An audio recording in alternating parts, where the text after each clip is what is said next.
Isa ito sa mga hanap buhay sa amin taon-taon, ang pamimitas ng dalandan. So ngayong araw, samahan nyo ako sa isang panibagong vlog. So for today's video, nais ko lang i-share sa inyo kung paano kami mag-harvest ng dalandan, at ito ay isang beses lang sa isang taon.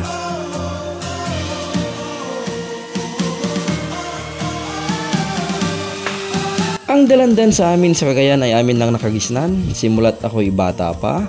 Kaya naman, kung makikita nyo, matatanda, lolo, lola, bata man, ay walang masasayang na oras sa ganitong tag-ani sa amin.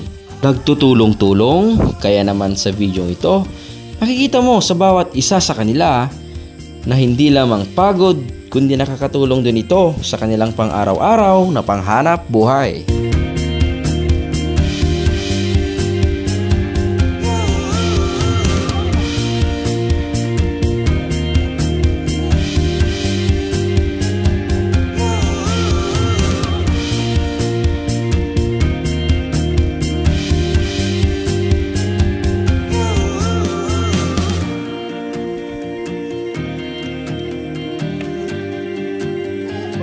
Dito na, Ninong.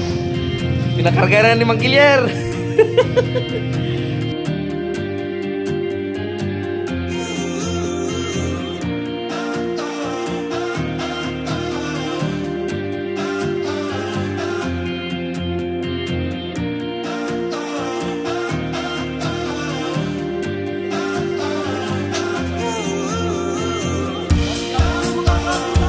Ang dalandan sa amin ay aming ipinagmamalaki dahil hindi lamang sa makinis ang balat, malalaki, at dahil ito ay matamis.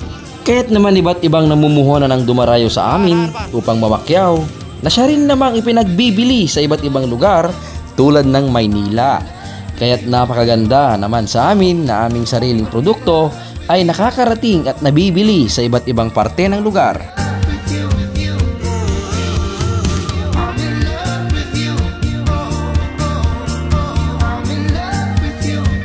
Hi. Vlog. Hey, ito mabuhay kayo ito di YouTube na. Hey, silang na eh.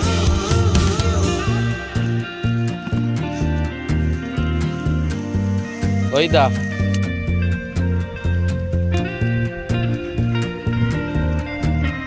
Sige pare.